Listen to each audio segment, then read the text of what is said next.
खड्का ज्यू र आज हामी एउटा निर्णय गर्दैछौँ। आज मिति 2083 साल भदौ 12 गते शुक्रबारको दिन चितवन मध्यवर्ती क्षेत्र अन्तर्गत यस निर्माण उपभोक्ता समिति छोडी पर्सा र साथै यस समिति अन्तर्गतका मध्यवर्ती समुदाय वन समूह देशमा भएको विषम परिस्थिति र तिब्बतबाट चीनबाट आएको बाढीको कारणले गर्दा देशमा विभिन्न जिल्लाहरूमा बाढीका कारणबाट जनधनको ठुलो क्षति भएको हुँदा यस क्षेत्रमा संरक्षणमा हामी कामी रहेका व्यक्ति संस्थाहरू निर्माण उपभोक्ता समितिको अध्यक्षतामा बैठक बसी रात प्रक्रिया निर्णय गराउने निर्णय गरियो। हामी यो त भन्नु पर्दैन, राहत रकम सम्बन्धमा प्रस्ताव नम्बर 1 माथि छलफल गर्दा मिति 2083 भादौ 10 गतेको दिन तिब्बतबाट आएको बाढीको कारणबाट देशमा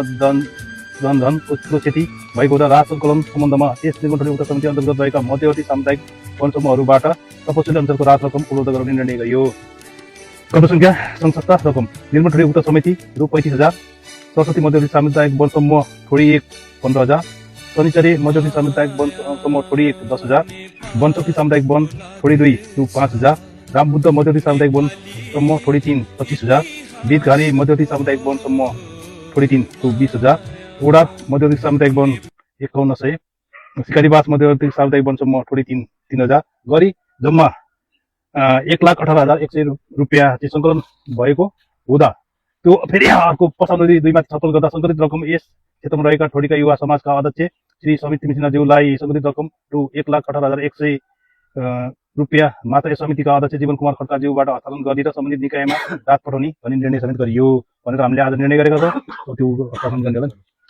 र त्यो सो रकम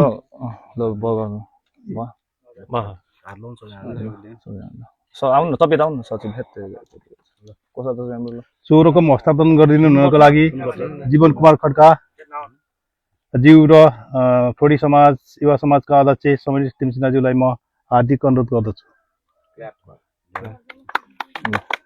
त्यो ल्याउनु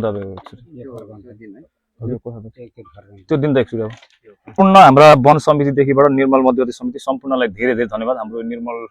छोडी युवा समाजको तर्फबाट यो दुःखको क्षणमा जुन यो युवा समाजले आज चाहिँ यो हाम्रो यो खाद्यान्नहरू यसरी सङ्कलन गरेको अवस्थामा र हामीले धेरै ठाउँहरूमा के पनि भनेका थियौँ भन्दा सकेसम्म हामीलाई चाहिँ यो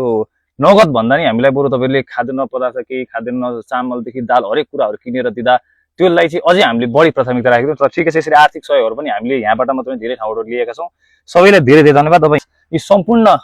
वन समितिहरूलाई मेरो तर्फबाट र हाम्रो यो ठोडी युवा समाजको तर्फबाट धेरै धेरै धन्यवाद दिन चाहन्छु। नमस्कार।